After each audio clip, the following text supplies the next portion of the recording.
ये बच्चा बात बंद करिए। बायोमोलिक्यूल पढ़ रहे थे, जैव अणु चल रहा था अपना चैप्टर, जिसका मतलब कुछ ऐसा ही था कि जीवों के अंदर कौन कौन से मॉलिक्यूल्स पाए जा रहे हैं, वो सब कुछ हम लोग देख रहे थे। शुरुआत हमने जहां से की थी वहां पे बात आया था क्या कि कैसे कैसे पदार्थ मिल रहे हैं। तो सिंपल सा बात आया था कि कुछ कार्बनिक पदार्थ मिल रहे हैं, कुछ अकार्बनिक। कार्बनिक में दो प्रकार थे, एक था क्या आपका छोटा, एक था क्या आपका बड़ा। ठीक है, सूक्ष्म या फिर बृहद बोला था उसको, लघु और बृहद बोला था। अब लघु का मतलब क्या था, 1000 डाल्टन से कम, और बृहद का मतलब था 1000 डाल्टन से अधिक। फिर उसके बाद हमने उसको जब छान के देखा था, पीसने के बाद, वो बार बार याद आया कौन सा सॉल्यूशन था, कौन सा लिक्विड था, ट्राइक्लोरो एसिटिक अम्ल था। ठीक है, या एसिड बोलो उसको, कि सर उसमें हमने अगर किसी को पीस दिया था कोई भी कार्बनिक पदार्थ को लेकर के, तो जाहिर सी बात है कि उसमें सूक्ष्म वाले, लघु वाले भी होंगे और बृहद वाले भी होंगे, बड़े वाले भी होंगे। जब उसको घुलने के बाद जब छाना था तो वो सॉल्यूशन के साथ, उस अम्ल के साथ वही घुलकर नीचे आएगा जो अणु के आधार पर क्या होगा, छोटा होगा, 1000 डाल्टन से कम होगा, वो नीचे आ जाएगा। तो वहां से हमने लघु और बृहद की पहचान की थी। फिर उसके बाद एक बात आई थी क्या कि सर चलो कार्बनिक पदार्थ की बात हो गई, अकार्बनिक पदार्थ का पता कैसे लगाए। तो अकार्बनिक पदार्थ में मुख्य रूप से कोई भी जीव होता है तो सिंपली याद रखिएगा 70 से 90% जो होता है वो कौन होता है, जल होता है। और जल क्या एक प्रकार का अकार्बनिक पदार्थ है। इसके अलावे बाकी कुछ होते हैं। सवाल आता है कि सर इस अकार्बनिक पदार्थों का पता कैसे लगाए। कार्बनिक पदार्थ का तो पता कहीं ना कहीं हमने पीसने के बाद किया था। अब अकार्बनिक पदार्थ को करने के लिए कहीं ना कहीं हम क्या करते हैं कि उस ऊतक को या उस जो भी आपने ले रखा है कोशिका, उसको पहले क्या करना, आपको सुखाना है। सुखाने से क्या हो जाएगा कि ये वाला भाग पूरा गायब हो जाएगा, वाष्पित हो जाएगा। बच कौन जाएगा, कार्बनिक पदार्थ और कार्बनिक पदार्थ, कुछ आयंस बचेंगे। उसके बाद क्या करेंगे, उसको जला देंगे।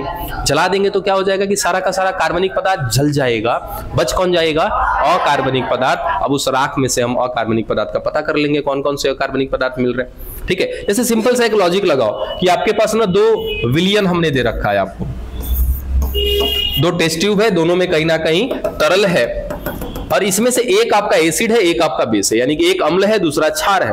बिना स्वाद किए पता लगाना है कि कौन अम्ल है कौन क्षार है। ये आपने 7वें 8वें 9वें क्लास में पढ़ा दिया गया होगा। किसकी सहायता से, लिटमस पेपर की सहायता से। सोचो आप टेक्निकल नहीं हो ना, तो लेबोरेटरी से बिलोंग करते हो, उसके बाद भी अगर मैं आपको लिटमस पेपर दे दूं, केवल आप पेपर डाल के पता लगा लोगे कि इसमें अम्ल है कि क्षार है। सोचो जब हम ऐसा पता करते हैं कि उस राख में कौन कौन से अकार्बनिक पदार्थ पड़े हैं, उसके लिए बहुत सारी व्यवस्थाएं हैं अपने पास। एक एक आयंस का पता कर लिया जाता है कि इस राख में कौन कौन से आयन मिल रहे, कौन कौन से अकार्बनिक पदार्थ मिल रहे। ठीक है, चलो अब एक और सवाल रह जाता है कि सर कार्बनिक पदार्थ की अगर बात करें तो कौन कौन से कार्बनिक पदार्थ। सर एक जीव है, इस जीव में अकार्बनिक पदार्थ के रूप में क्या मिल रहा है, जल मिल रहा है। जल के साथ कुछ थोड़े बहुत क्या होते हैं, आयन होते हैं। चलो ये तो कौन हो गए, अकार्बनिक पदार्थ हो गए हमारे। अकार्बनिक पदार्थ, कार्बनिक पदार्थ में कौन कौन से पदार्थ, उसके लिए ही एक ट्रिक था आपका, पेंसिल। अच्छा देखो ये एक बात बताना भूल गया था, लिपिड वाली भी बात हमने की थी ना कि लिपिड जो होता है आकार में तो होता है कैसा, लघु वाला, लेकिन उसके बाद भी कहां रह जाता है, ऊपर छन के नीचे नहीं आता है। ऐसा क्यों होता है कि जब हम उसको पीस रहे होते हैं जो लिपिड होता है ना, उसके जो मॉलिक्यूल्स होते हैं कण, वो अपने बाहर पुटिका का निर्माण कर लेते हैं, जिस कारण से वो छन नहीं पाते। ठीक है, होते हैं लघु वाले, लेकिन उनके पास जो लक्षण होते हैं वो कैसे होते हैं, वृहद का लक्षण होता है, वो वृहद के साथ ऊपर ही रह जाते हैं। ठीक है, चलो अब यहां पे जो पेंसिल है ये एक ट्रिक है। सबसे पहले क्या आ रहा है, पी, पी मींस प्रोटीन। ठीक है, एन मींस न्यूक्लिक एसिड। ठीक है, सी मींस कार्बोहाइड्रेट, और एल मींस लिपिड। ये एकदम सिंपल सा तरीका याद रखिएगा कि किसी भी जीवधारी में सबसे ज्यादा मात्रा में पहले नंबर पे कौन मिलता है, प्रोटीन। उससे कम मात्रा में न्यूक्लिक अम्ल। न्यूक्लिक अम्ल कितने प्रकार के, 2 प्रकार के, डीएनए और आरएनए। उसके बाद तीसरे नंबर पे कौन मिलता है, कार्बोहाइड्रेट, और चौथे नंबर पे कौन मिलता है, लिपिड। इसी का ये ट्रिक है, PnCl। बस समझ में आ गया। इस तरीके से आप ऐसे लगा सकते हो, ये सबसे कम मात्रा में लिपिड मिल रहा है। ठीक है, हमें इन सब चीजों को ही पढ़ना है कि भाई कौन कौन से पदार्थ मिल रहे हैं। सिंपली आज हम स्टार्ट करते हैं प्रोटीन।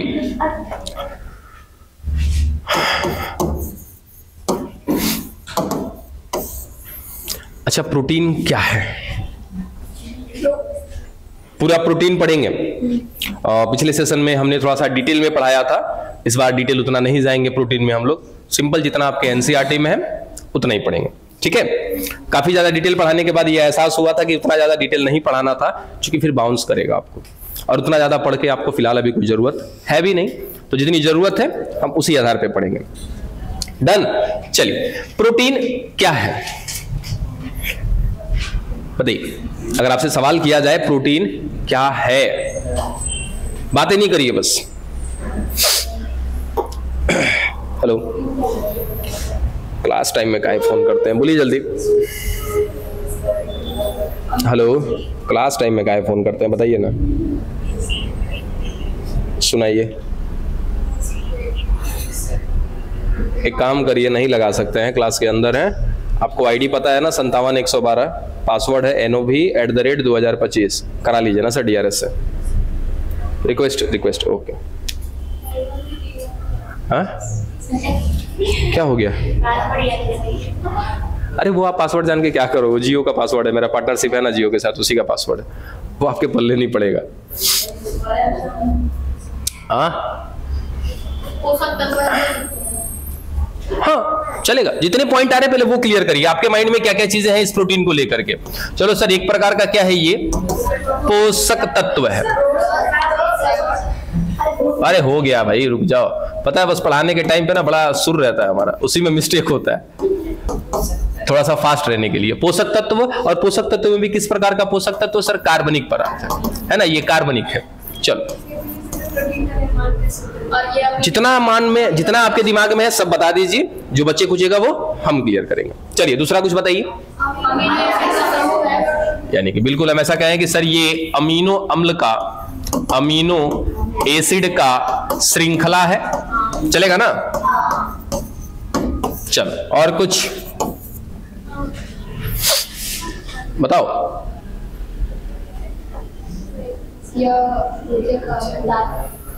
हाँ, पोषक तत्व लिख दिया ना, काम हो जाएगा वहां से। भाई पोषक तत्व है, वो पोषक तत्व हमारे अंदर जाएगा, उसका पाचन होगा, अवशोषण होगा, ऊर्जा बनाएगा, तो इससे तो बहुत कुछ हो जाएगा, उतना नहीं करना है। और कुछ बताइए।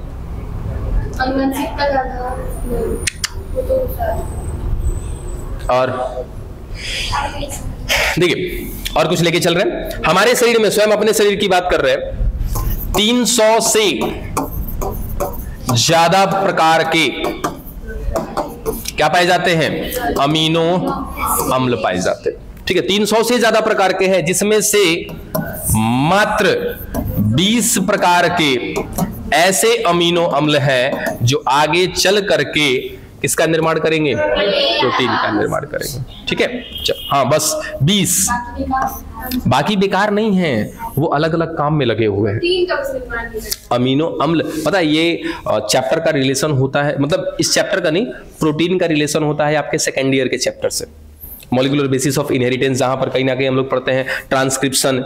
ठीक है, उसके बाद फिर कहीं ना कहीं हम लोग ट्रांसलेशन पढ़ते हैं, एक जगह पे डीएनए से डीएनए बनाते हैं, उसको कहते हैं रेप्लिकेशन।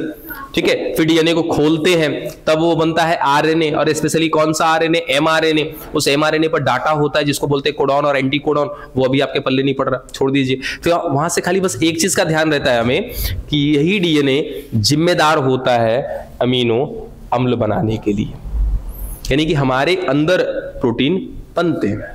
सोचो, हमने क्या बोला था आपको कि टोटल 20 प्रकार के ऐसे अमीनो अम्ल होते हैं जो आगे चल के किसका निर्माण कर रहे हैं, प्रोटीन का निर्माण कर रहे हैं। जबकि हमारे अंदर कितने प्रकार के अमीनो अम्ल हैं, 300 प्रकार के अमीनो अम्ल हैं।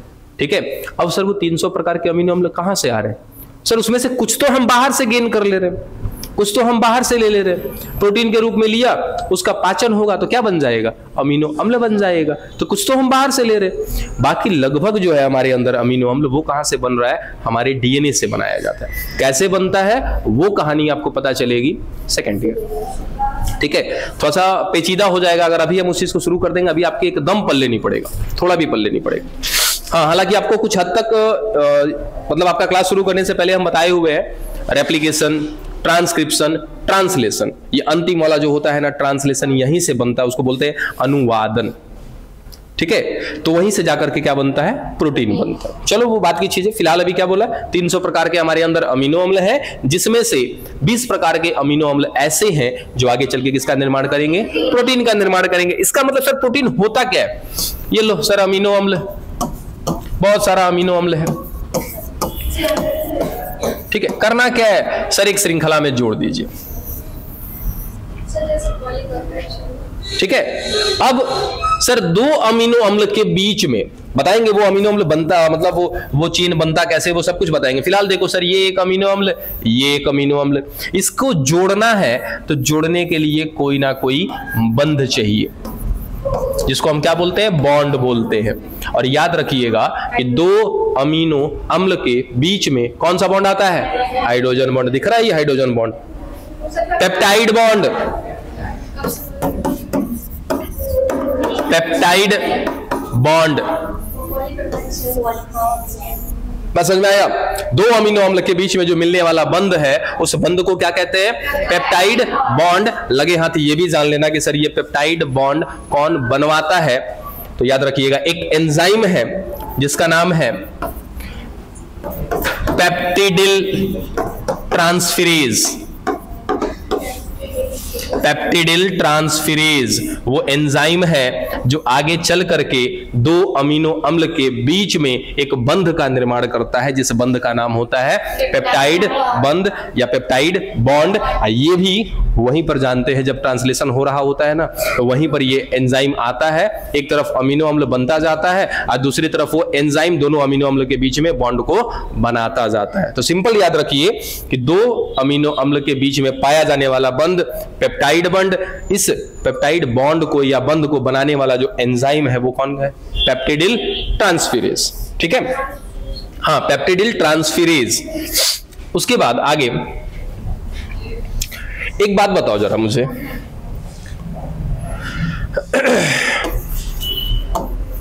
ग्लाइकोजन समझते हो, ग्लाइकोजन, सर ये ग्लाइकोजन क्या है, ग्लूकोज का सर बहुत सारा समायोजन है, लगभग 6000 से 11000 ग्लूकोज के अणुओं को अगर एक साथ जोड़ दिया जाए तो जो समूह बनेगा वो समूह क्या कहलाएगा, ग्लाइकोजन। मतलब सर ये देखिए ये ग्लूकोज हो गया, केवल ग्लूकोज ही ग्लूकोज है, ग्लूकोज भी बहुत सारे प्रकार के होते हैं, जैसे आपका फ्रक्टोज वो फल में पाया जाता है, ठीक है, कार्बोहाइड्रेट भी क्या एक प्रकार का ग्लूकोज है। हमने सीधा बोला कि सर ये टोटल के टोटल ग्लूकोज है, कोई और दूसरे प्रकार का ग्लूकोज नहीं है, ठीक है, ये सब आपस में जुड़ गए। चलो इनकी संख्या लगभग कितनी है, 7000 या 6000 से लेकर के 11000 के बीच में है, ये क्या कहलाएगा, ग्लाइकोजन कहलाएगा। ये बहुलक बना हुआ है क्या अपना, बहुलक समझते हो कि सर बहुत सारी चीजें जब एक जगह पर आकर जुड़ जाती है तो क्या बोलते हैं उसको, बहुलक बोल देते हैं, पॉलीमर्स बोलते हैं उसको, तो ये बहुलक है। लेकिन बहुलक भी 2 प्रकार के होते हैं, एक होता है सम, दूसरा होता है विषम। बस समझ में आ गया। तो याद रखना कि सर ये जो ग्लाइकोजन है ये बहुलक तो है, किसका बहुलक है, ग्लूकोज का, लेकिन कैसा बहुलक है बच्चा, याद रखना सम बहुलक है।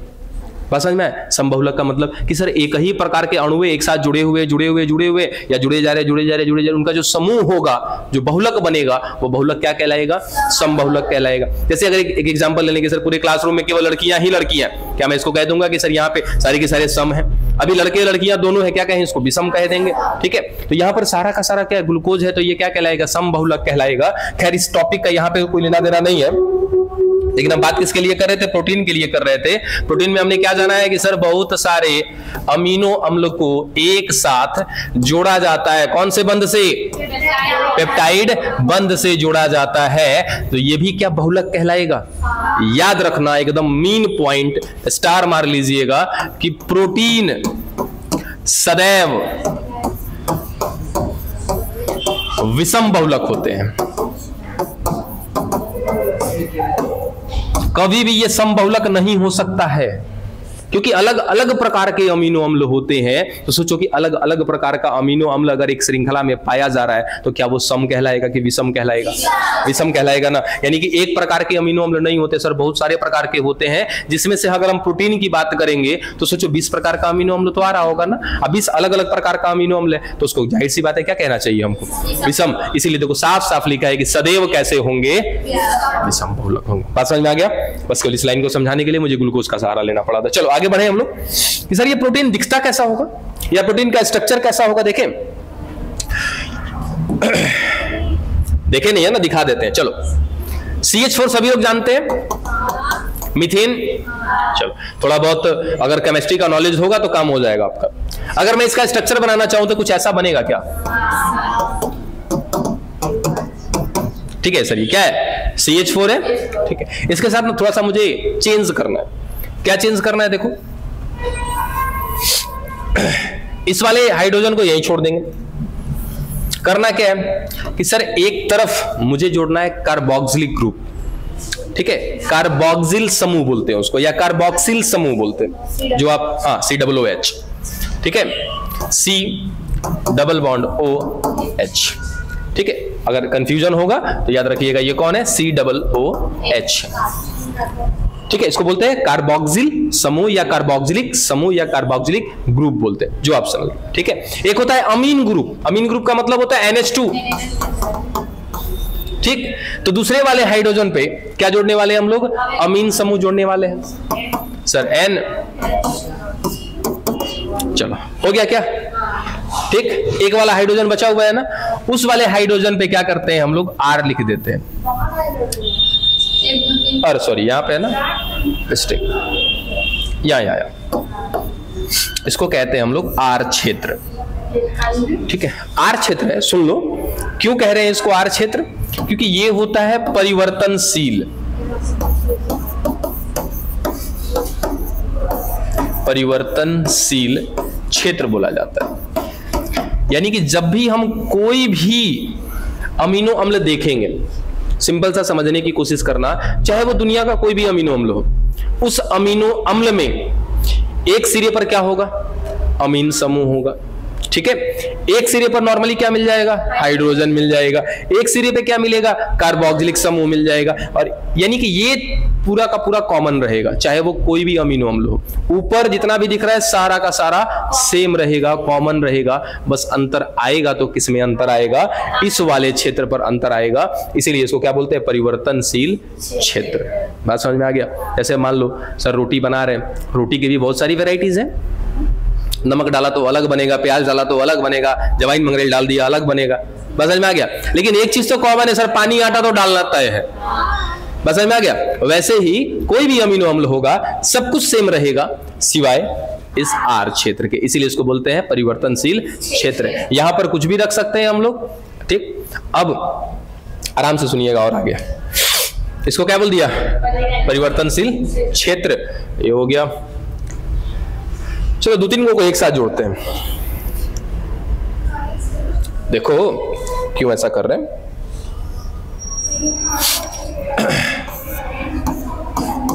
थोड़ा अच्छा बनाते हैं हम लोग इसको। हाँ,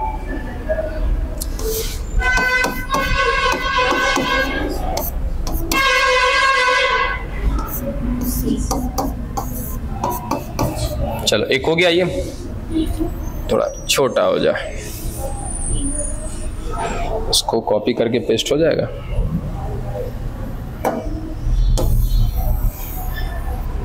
वाह, कॉपी तो हो गया। Copy paste.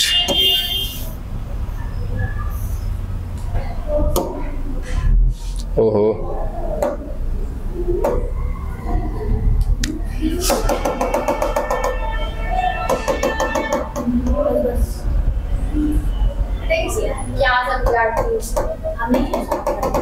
है तेरी की।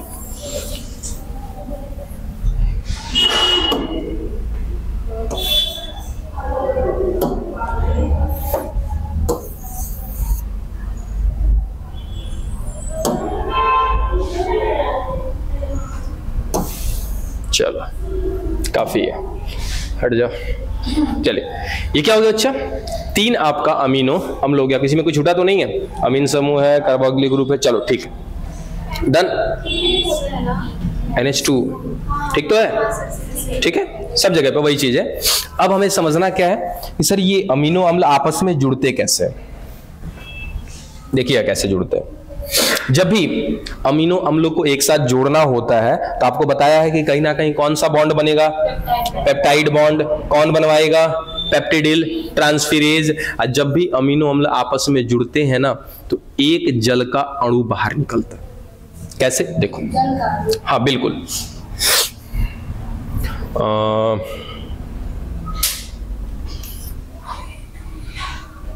अरे बाबा एक OH ना यहाँ पे है, मिस्टेक किया है ना हम लोग ने, एक OH ना है यहाँ पे, सी ये तो डबल बॉन्ड है ना, ठीक है, वो छूट गया था, कोई बात नहीं। कंफ्यूजन तो यहाँ तक नहीं है, देखो कंफ्यूजन नहीं होना चाहिए, मैंने बोला था थोड़ा सा केमिस्ट्री आएगा, ठीक है। चल अभी सही है ये, देखो होगा क्या यहाँ पे,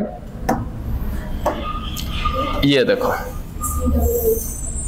ये यहां से गया, ये यहां से गया, क्या निकलेगा यहां से, जल के अणु बाहर आ जाएंगे, H2O। यहां से भी कौन आ जाएगा, H2O बाहर आ जाएगा क्या, ठीक है सर। ये जैसे ही बाहर आएगा यहां से ये गायब हो जाएगा, क्योंकि ये जल के अणु के रूप में क्या हो गया, बाहर निकल गया। चल, और इसके जगह पे आ जाएगा एक बंध, और ये बंध कौन सा होगा बाबू, पेप्टाइड बॉन्ड होगा।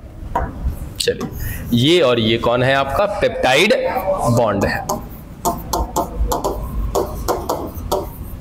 और ये बनवाया किसने होगा पेप्टाइड बॉन्ड, बार बार याद दिला रहे, कौन, पेप्टिडिल ट्रांसफेरेज। ट्रांसफेरेज, ठीक है।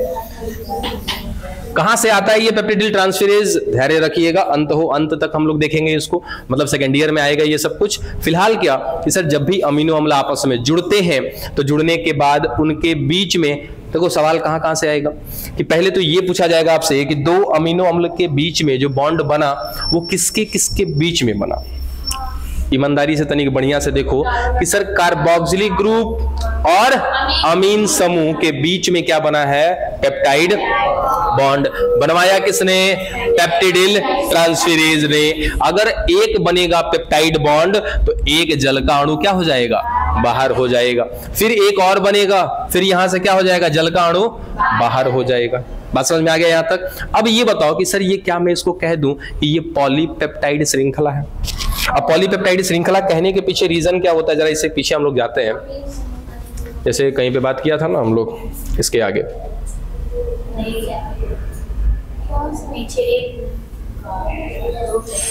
यहाँ पे देखो कि अमीनो अम्ल का जो श्रृंखला बन रहा है, ये बीच में क्या था, कौन सा बॉन्ड, पेप्टाइड बॉन्ड। सर एक है तो क्या बोलते हैं, पेप्टाइड बॉन्ड, लेकिन बहुत सारे पेप्टाइड बॉन्ड है ना, तो इसको क्या बोला जाता है, पॉलीपेप्टाइड चेन, या यहाँ पे क्या बोलेंगे, चेन बोलेंगे, पॉलीपेप्टाइड चेन। पॉली मींस क्या होता है, एक से अधिक होता है। वही चीज यहाँ पे है कि सर यहाँ पे क्या हो गया, एक से अधिक पेप्टाइड बॉन्ड बन चुके हैं। अब ये जो चेन दिख रहा है ये क्या कहलाएगा, पॉलीपेप्टाइड चेन कहलाएगा, ठीक। और कोई भी पॉलीपेप्टाइड चेन होगा, इसका दोनों सिरा देखो कौन कौन सा मुक्त है, किसके किसके बीच में बना वो तो देख लिया। अब देखो क्या ये वाला सिरा मुक्त है क्या, मतलब मुक्त कहने का मतलब फ्री है, हाँ सर ये वाला फ्री है, इसके साथ कोई नहीं जुड़ा हुआ है। कौन है ये, अमीन समूह है। एक ये वाला सिरा भी कहीं ना कहीं बचा हुआ है ना, ये कौन है, कार्बोक्सिलिक सिरा है, ठीक है। इस वाले को नाम दिया जाता है एन सिरा, बुक में देखोगे तो मिलेगा, ठीक है। और इस वाले को कहा जाता है सी सिरा। अब जैसे आपको याद रखना है, रख लीजिएगा कि एन हमने यहाँ पे क्यों बोला, सर अमीन, एन आ रहा है तो ये क्या है, अमीन समूह है।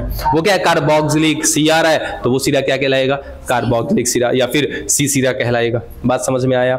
इस तरीके से होते हैं आपके क्या, अमीनो अम्ल। अब यहाँ पे सर ये आर के जगह पे कुछ भी हम रख सकते हैं, अब कुछ भी रख सकते हैं, मतलब सर सिंपल सा हाइड्रोजन भी हो सकता है, ठीक है, CH2 भी हो सकता है, उसके बाद आपका COOH भी, मतलब कुछ भी वहां पर रख सकते हैं, वो हमारे हिसाब से रखने के आधार।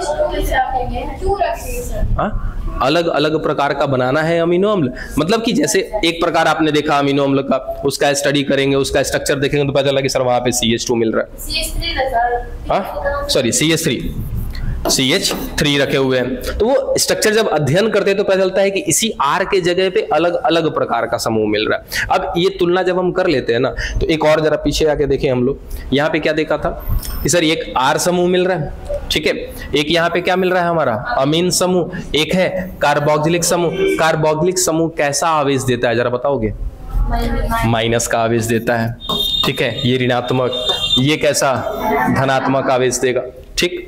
अब क्या होगा कि सर इस R के जगह पे अगर मैं H रख दूं, समझने की कोशिश करिएगा, ज्यादा दिमाग मत खर्चा करिएगा, बस समझिएगा, ठीक है। यही से 3 प्रकार के अमीनो अम्ल हो जाते हैं। अगर ये समझ में आया तो वो तीनों प्रकार समझ में आ जाएगा अमीनो अम्ल का।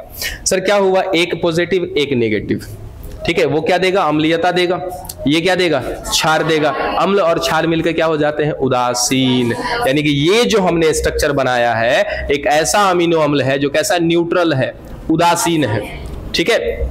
अब सिंपल सा यहां पे अगर मैं R के जगह पे क्या कर दूं NH2 कर दूं, अब सर ये प्लस था, ये भी क्या हो जाएगा प्लस, वो एक नेगेटिव है, ठीक। सर ये प्लस उसके साथ नेगेटिव उदासीन कर देगा, एक बचा है ना प्लस, ये कैसा कर देगा क्षारीय कर देगा। यानी कि ये एक ऐसा अमीनो अम्ल है जो कैसा है क्षारीय है।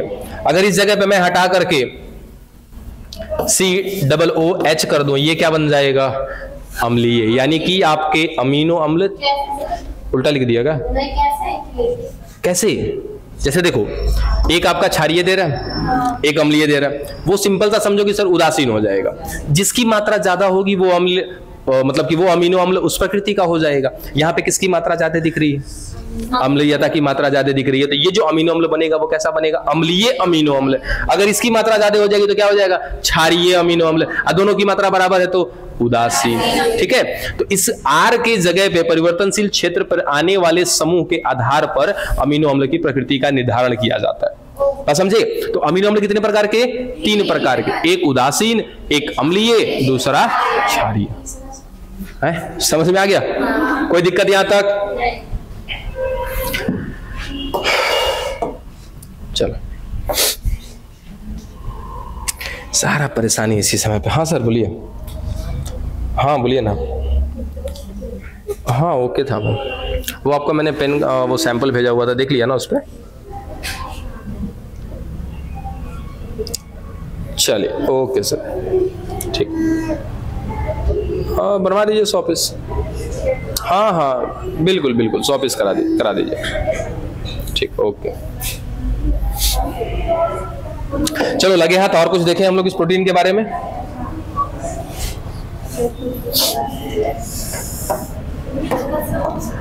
अरे सुनो, चलो अब देखो, अब हम अगला बात कर रहे हैं प्रोटीन की संरचना की, यानी कि स्ट्रक्चर। कैसे होते हैं ये प्रोटीन? अगर स्ट्रक्चर के आधार पे बात करें 4 प्रकार। सबसे पहला को बोलते हैं प्राथमिक, द्वितीयक, तृतीयक और चतुर्थ। अब इसको एक और नाम देते हैं हम लोग, 1 डॉट या डैश, 2 डॉट, 3 डॉट और 4 डॉट, ठीक। अब ये किस आधार पे है समझिएगा। अगर ये अमीनो अम्ल केवल सीधी रेखा में जुड़े हैं, ठीक है, एकदम सीधी रेखा में जुड़े हुए हैं, तो ऐसा अमीनो अम्ल का जो श्रृंखला होगा, मतलब अमीनो अम्ल का श्रृंखला बनाया तो क्या बनाया होगा, प्रोटीन बनाया होगा। ये प्रोटीन क्या कहलाएगा, प्राथमिक कहलाएगा, ठीक है।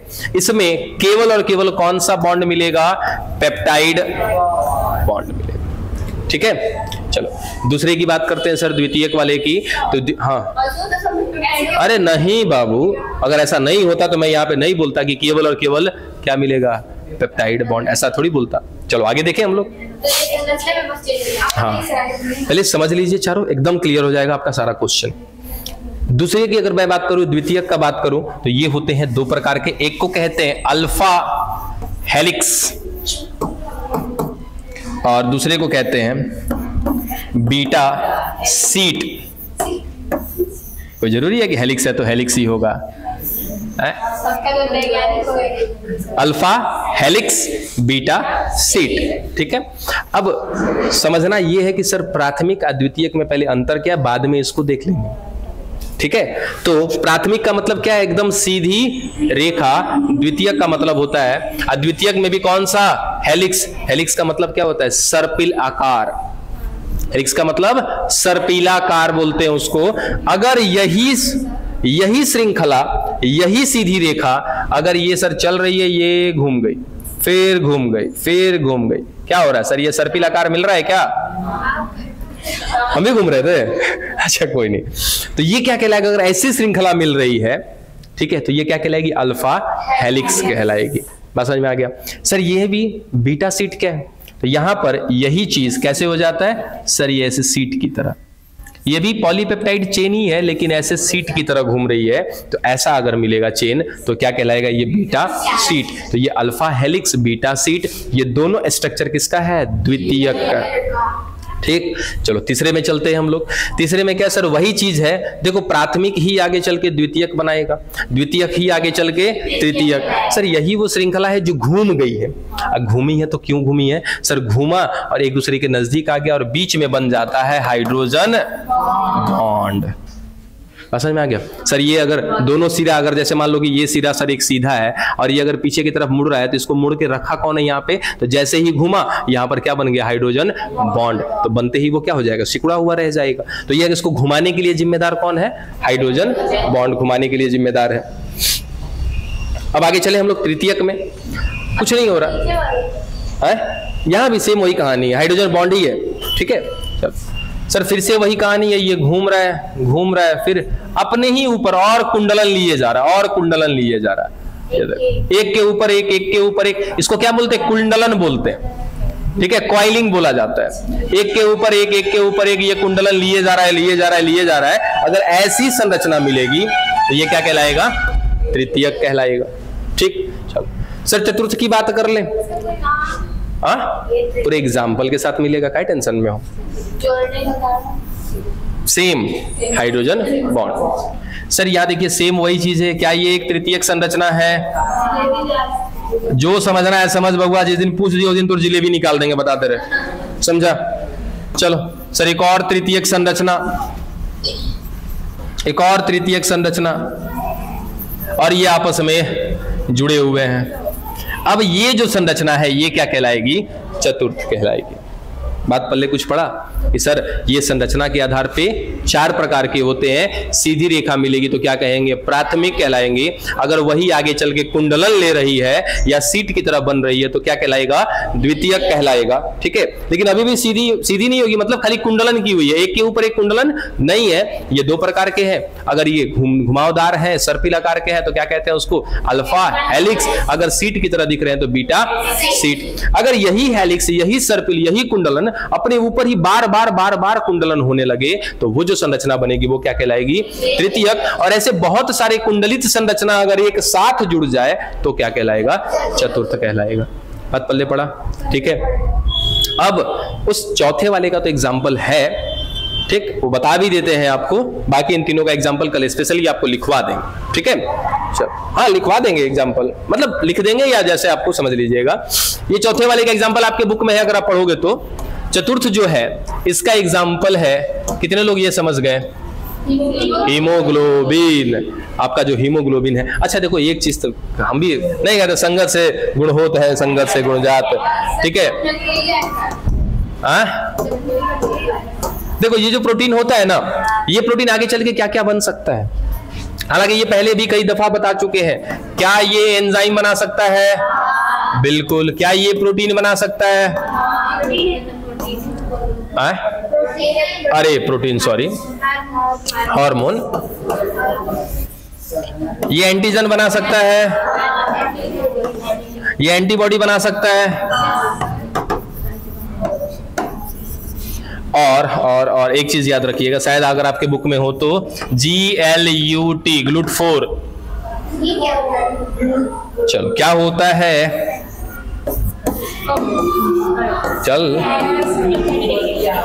चलो आगे, अभी जाने नहीं बोला, समय हो गया, रुक जाओ। ये सब कुछ आपको पहले से पता है कि सर वही प्रोटीन आगे चल के एंजाइम भी बनाता है, हार्मोन भी बनाता है, एंटीजन बनाता है, एंटीबॉडी बनाता है, GLUT4। ये GLUT4 के बारे में पता करना है ही क्या, GLUT4। चलो, ये जो आपका हीमोग्लोबिन होता है ये भी क्या एक प्रकार का प्रोटीन है। इसके अलावा आपके रोडोप्सिन प्रोटीन का नाम सुना है?